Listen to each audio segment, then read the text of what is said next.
I'm Sandy Gould from Cardiff University, and in this video I'm presenting my CHI 2022 paper, Consumption Experiences in the Research Process. What's a consumption experience then? Well, these are the hedonic, aesthetic and symbolic experiences that go with the consumption of commodities.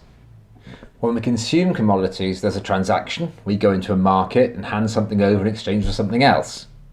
But the experiential aspects of these are critical. How it feels, what the consumption shows others about you. A good example of the experiential aspects of consumption are demonstrated through unboxing videos. If you're not familiar with these videos, they're a whole genre on YouTube. People record themselves unpacking things they just bought. Obviously, to consume stuff, you have to take the packaging off.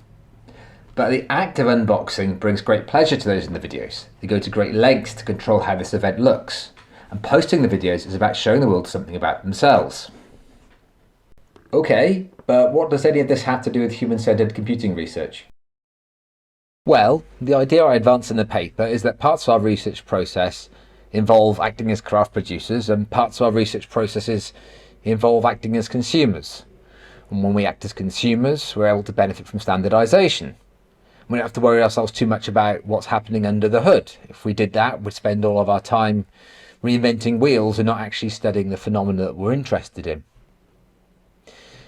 We need to take a craft approach to aspects of our work to generate new insights, though. There's no way to have novel insights purely through consuming artefacts produced by others. Research and the data work that comes with it often involves taking on different roles throughout the process. It's fair to say the separation between craft and consumption is not always a clear one. In the paper I talk about two historical examples of data collection infrastructure.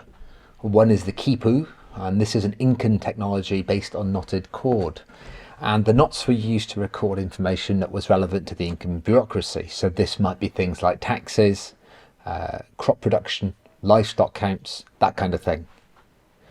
Producing these quipus, both for physical activity but also addressing the representational challenges of the format, is clearly a work of craft.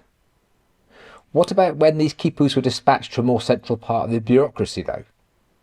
Reading the quipus of others clearly required skill, but in taking the contents of these quipus as a given, were these centralising officials acting as a kind of consumer?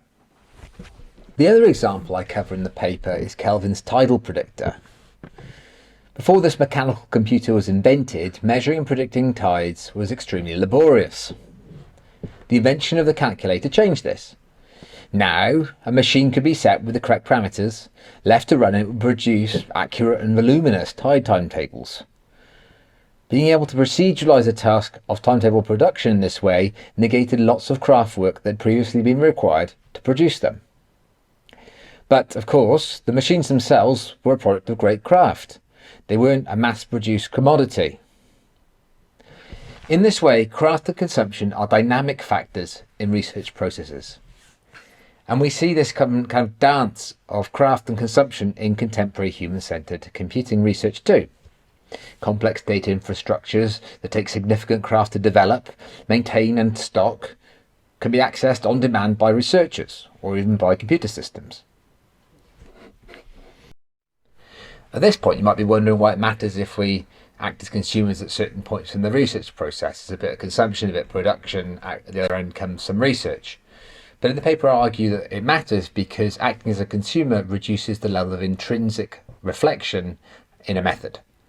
So the whole point of taking things off the shelf is that you don't have to worry too much about how they work. That's the point of acting as a consumer of them.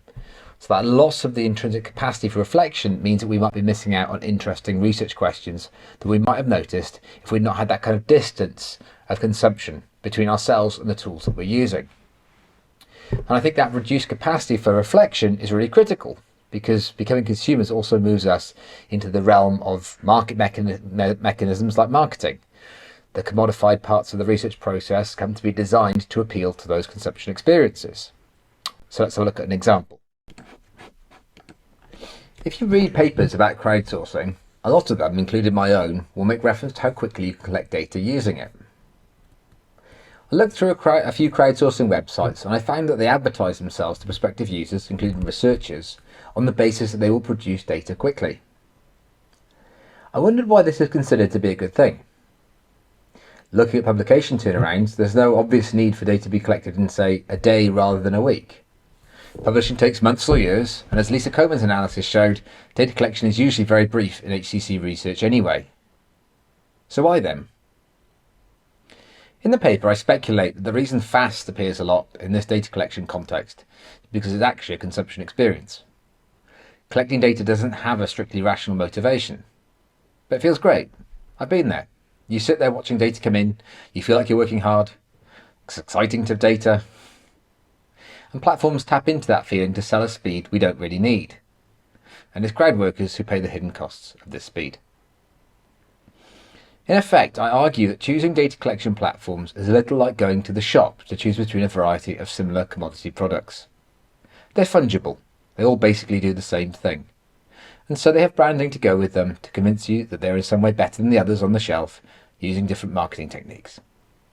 You end up with something that's quick and cheap, and you don't need to worry too much about the Rube Goldberg machine that is required to produce it. So what then? Why does any of this matter?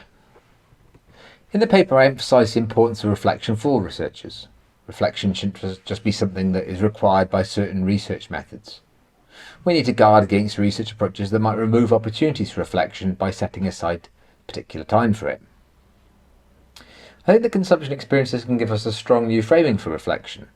I think it can give us an academic structure for some of the things we don't like to talk about, the choices that we make us feel good as researchers, but that we perhaps question the scientific merit of. I hope being able to formalise these things will mean we can have more discussions about them without the stigma. More generally, I think we need to be mindful of the loops that capture us. We're not immune to the context in which we are doing our work. Yes, we might all hope that our work has some small effect on the world. We should also have to accept the ways in which the world influences our work in turn. Perhaps the fact we're used to on-demand food, on-demand taxis, on-demand everything means we all end up with on-demand expectations in our research too. Well, finally, I think we have an ethical duty to consider some of these challenges. There's a risk that collecting data through consumption experiences can leave us ignorant to the costs incurred by our participants. Where public money is involved, we need to ask whether we're getting value for money for the things that are being advertised to us. We need to remember that most markets are not subject to the kinds of ethical standards our own research is required to meet. Before I finish, I'd like to acknowledge the help I've had with this paper. I've had a great experience with the Critical and Sustainable Computing Subcommittee, so I'm very grateful to anonymous KAI 2021 and KAI 2022 reviewers, to Vera Kovanskaya, to Michael Muller, and to Maurizio Tell. They've all made really excellent suggestions that have helped me to improve this work. So thank you to everyone who's helped to get the paper to where it is now.